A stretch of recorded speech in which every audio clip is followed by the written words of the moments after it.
Story RH, le podcast RH qui ne vous raconte pas d'histoire. Bienvenue à toutes, bienvenue à tous. History is made of stories. Dans cet épisode, nous allons nous interroger sur le sens véritable de l'engagement de l'entreprise en faveur de la diversité. La diversité, intellectuellement, humainement, comment ne pas comprendre et penser intimement que c'est une richesse? Peut-être la plus grande, c'est précisément ce qui fait que l'humanité existe et ne dépérit pas. Moralement, comment ne pas comprendre que chacun et chacune, dans toutes les diversités des êtres humains, quelles qu'elles soient, doit et attend légitimement d'être traité, considéré, vu comme les autres. Socialement, comment ne pas comprendre qu'un édifice social qui ne respecterait pas ces règles élémentaires de respect, de justice, d'équité, a bien peu de chances de perdurer? Et les entreprises s'y engagent. Du moins, elles le disent. Et c'est là tout le sujet. Alors, la diversité et l'inclusion, vraiment, c'est quoi l'histoire ? La France se nomme diversité, disait déjà Fernand Braudel dans l'ouvrage L'identité de la France. Et quelle chance, une et indivisible, faite par nature d'infinies différences, sauf à mettre ce continuum multifactoriel dans des cases, dans des petites boîtes, ce que certains font, malheureusement. Les effets de la peur et de l'ignorance, mais c'est une autre histoire. Revenons à l'entreprise. Quelle entreprise oserait aujourd'hui ne pas affirmer qu'elle s'engage en faveur de la diversité ? Qu'elle place l'inclusion comme un principe social essentiel ? Et on ne doute pas que certaines le fassent sincèrement, et vraiment. Peut-être parfois avec certaines maladresses. Inévitablement avec des incohérences parce que c'est impossible d'être parfait. Mais il y en a qui disent ce qu'elles font et qui font ce qu'elles disent. Mais on peut aussi, parfois, s'interroger sur les seuls affichages de circonstances. La seule réponse de conformité légale pour obtenir un label, et une réalité moins reluisante.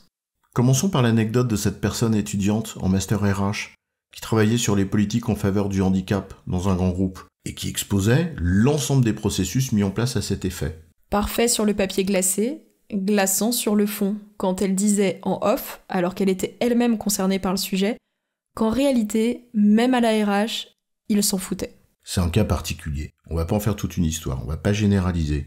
Mais on se pose une question quand même. Cette impression que nous avons, et ce n'est peut-être que la nôtre, qu'au premier coup de vent, qu'à la première vague qui secoue un peu, il n'y a plus personne. On dirait le climat. Des grandes intentions, des grandes phrases, puis hop, à la trappe. On en a parlé par exemple pendant les législatives en France du climat? Rien, que dalle, que pouetch. Combien d'entreprises font vraiment leur bilan carbone alors que c'est une obligation? Bref, entre les discours et les actes, parfois c'est raccord. On en connaît, des entreprises qui font de leur mieux sans tricher. Mais parfois, ça n'est pas le cas. Ce qui est surtout frappant, c'est que dès que ça tangue un peu, on reste silencieux. Une entreprise ou une institution n'a pas vocation à faire de la politique, par exemple. Elle n'a donc pas à prendre position sur ce plan. Oui, mais à des moments clés. Quand le racisme et tous les ostracismes se libèrent sans complexe. C'est difficile de réaffirmer les valeurs de diversité et d'inclusion qu'on prône par ailleurs ? Ou on se tait ? Porte pas là un jugement de valeur, aucunement.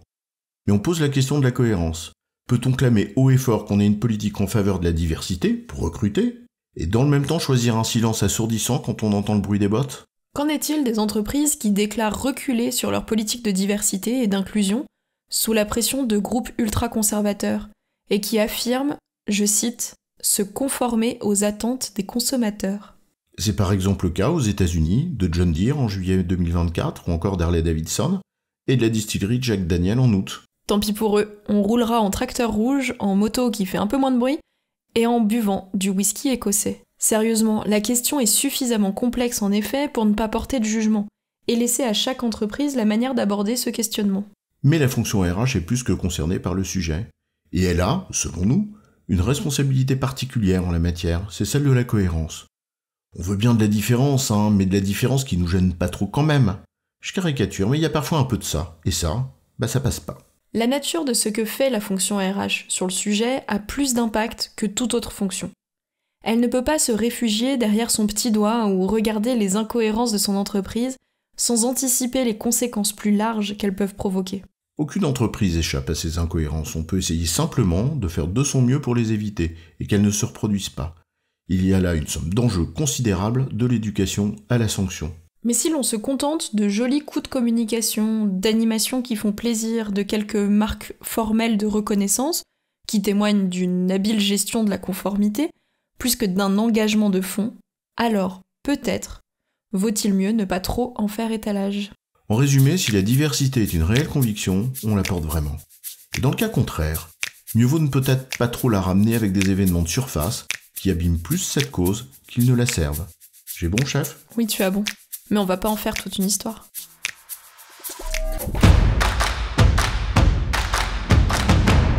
Story RH, le podcast RH qui ne vous raconte pas d'histoire. Retrouvez tous les épisodes sur storyrh.fr.